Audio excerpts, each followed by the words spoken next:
Today I'm here with. I'm Alisa Murray. I'm Jaqueline's grandmother, and he asked if he could interview me with some important project questions. I hope I can answer them. Okay, first, you mind telling us about you? Well, I was born here in Moss Point, Mississippi. I've been a resident here all my life. Have 2 kids, 3 grandkids, and retired and want to live the life. Okay. Well, we're gonna get into these questions. First question is, what regret or failure have you experienced in life? Well, when I look back over life, I don't really have any regrets or failures. I think about my days at Mississippi Gulf Coast Junior College when I was attending there. I must have attended there for 3 years because I didn't want to leave home. I was young, crazy. I mean, my grades weren't what they should have been. I was probably a BC student, and I was capable of doing so much more. So I'm kind of disappointed in myself in hindsight, looking back, to know that I could have done better. Okay. Next question. Well, let me ask you this. How would you say high school was for you as far as academic wise? And Well, I always thought that I had a learning disability, but it turns out that people learn on different levels. And for me, my hardest subject was reading. And now when I look back at it, with me, I have to focus in on the word, and then my mind has to process it. Well, back then we had projectors and you had to read, and you had different levels of reading, and I was always on that lower level. So, during my high school, I tried to beef up my reading and do studies and just do things more in a positive light than to look at myself and think that I was a failure. So my high school years were wonderful to me. I was an ABC student, but when I got to college, I kind of slacked off. I studied so hard in high school that when I got to college, I just thought, well, I'm on my own. I'll just do it whenever I get ready. Okay. What success have you experienced throughout your life? Oh my, I have a success story, which probably your third question is probably describe my academic success. Yeah. Well, after I spent so many years at JC majoring in marketing, I decided that I would go off to Mississippi State University. Mm-hmm. And in doing that, I knew I had to bring my grades up. I think at the junior college, I may have had about a 2.8 grade point average. And that just did slide me in there. So I thought, well, Lisa, you got to do better. So I graduated with a BS degree in education. And at that time, after doing my practice teaching, I knew I didn't want to be a teacher because the students were so disrespectful back then. And they were loud. You couldn't control them. I knew after I'd done my student teaching, that would not be my career. So I graduated there with a 3.0, and it's just been wonderful. You got to have that high academic average to get a good job. Now, in saying that, after I graduated, I didn't have a good job. I started off at McRae's as a cashier. And I thought, now, Lisa, you can do better than this. But at the time, I needed a job. So I started at McRae's. Me and my best friend now that we still keep in contact and talk, Phyllis James, she went to Supervisors of Shipbuilding, Soup Ship, it's a federal job, and it was over at Ingalls. So she got into HR, and she told me, well, Lisa, if you just come over here on a temporary job, then we can probably get you in permanent. I'm like, okay. I have nothing to lose from leaving McRae's. I think I was making about $8 an hour or maybe less. Over there, I think I was making about $9 or $10 an hour on a temporary job. So I thought to myself, well, you know what? Don't many people know about supervisors of shipbuilding. So I got a good chance of getting on permanent. So in doing that, it was a 6-month temporary position. So in 5 months, I had worked hard and showed I was dedicated, responsible. I showed up to work on time. So I applied for a job and they gave me a recommendation. I started off as a secretary. Well, there again, I'm still not in my assigned field. So I'm thinking, okay, you just take this and you work hard at this and you'll do better. And which I did. But looked like I wasn't gonna ever get out of that secretarial field. I think I must have been a secretary for about 7 or 8 years to finally, and I put in for about 15 jobs. And here I was with a degree, and people were getting jobs that didn't have a degree and didn't have as much experience as I had. So I just couldn't understand that. But later on, we knew what was happening.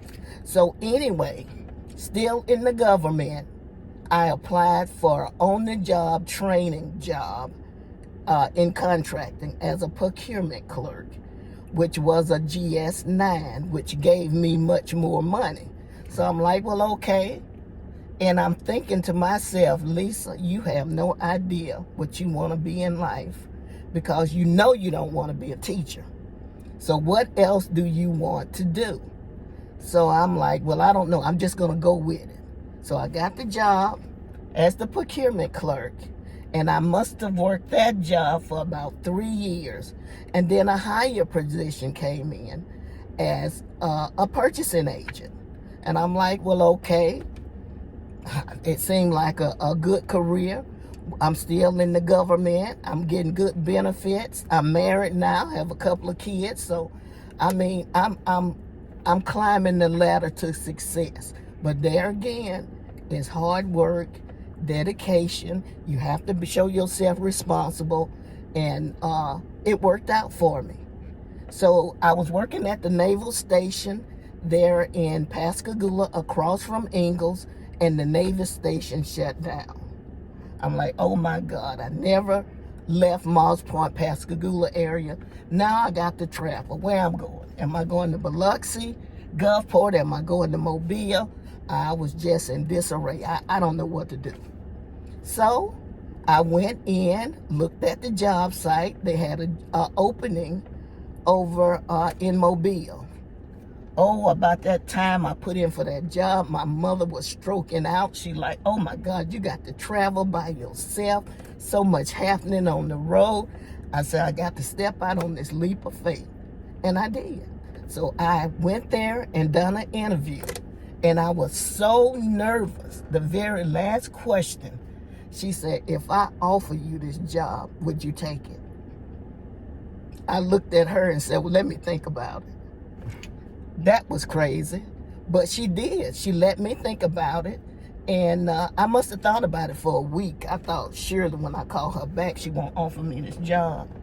And she did. She said, I've been waiting for your answer, and I'm glad you decided to come over and join us. And from there, my career just excelled. When I left there, I was a GS-12. They wanted me to be a supervisor. I knew that wasn't going to happen. You know, I worked 33 years for the government. I really could have worked 3 or 4 more years, but I retired early. They had new personnel, new management. The young folks don't want to work. The old folks, they work to death. So I retired. So my career and my experience with academic success and life experience have been great.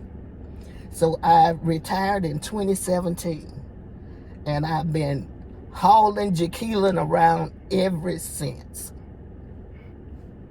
Next question. Going back to what you were saying about the first job when you was a secretary. After those 7 to 8 years, did you ever lose hope? And oh, I lost all kind of hope. I had to come home and pray. I talked to my mother about it. She kept saying, Lisa, it will happen in time. Just keep on doing what you're doing. I know you're doing a good job. I was getting all kind of accolades. I was getting cash awards.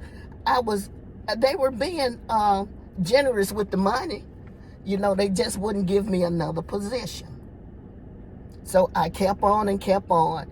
And I might not need to say this in the interview, but anyway, it was 2 on-the-job positions. And everybody knew that they had to select a white and they had to select a black. So I was the black that they selected. And it worked out. I was okay with that. Wouldn't you be? I would. Okay,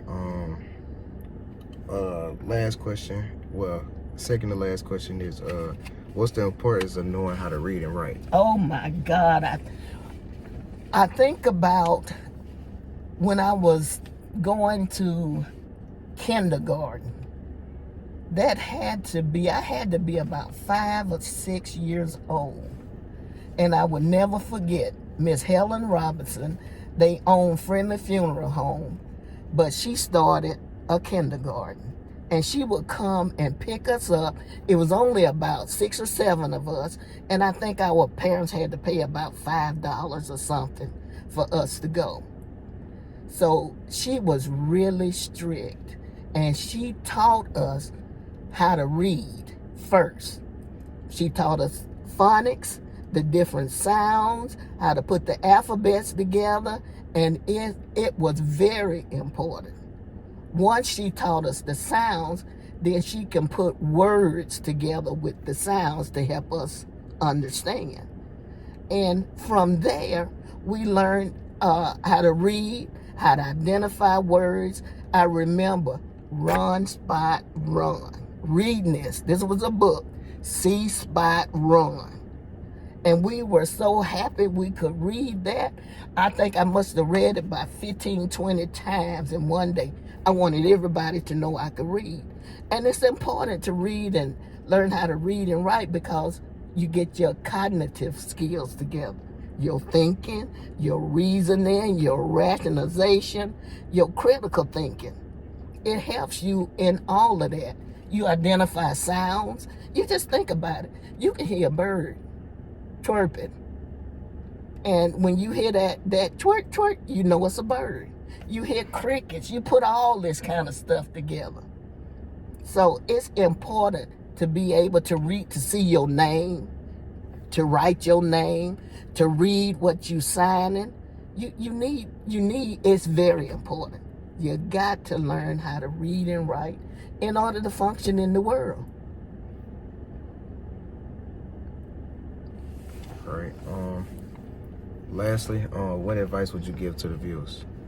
To the viewers, everybody should live the life that they want to live. It's right there at your fingertips, especially these young folks.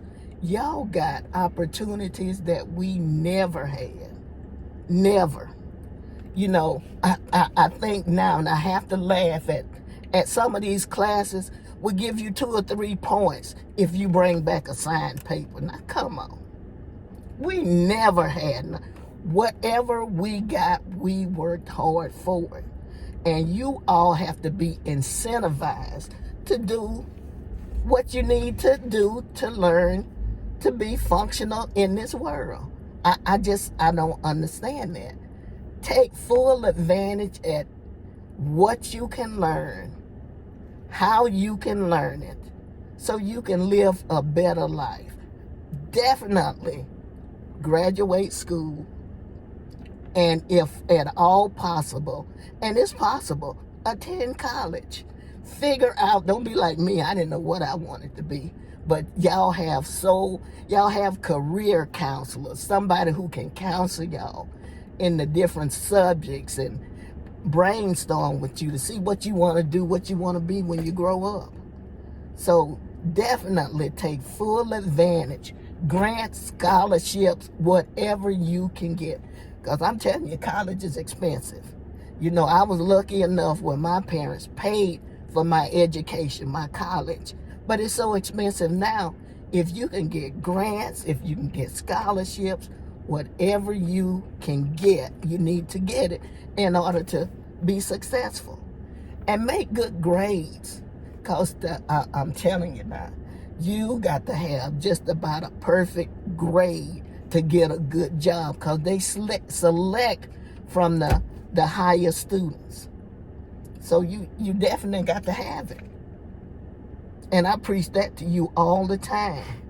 And use correct English. I wish they, look at here, I wish they take is at the English language, because I am so tired of we is, they is, you is.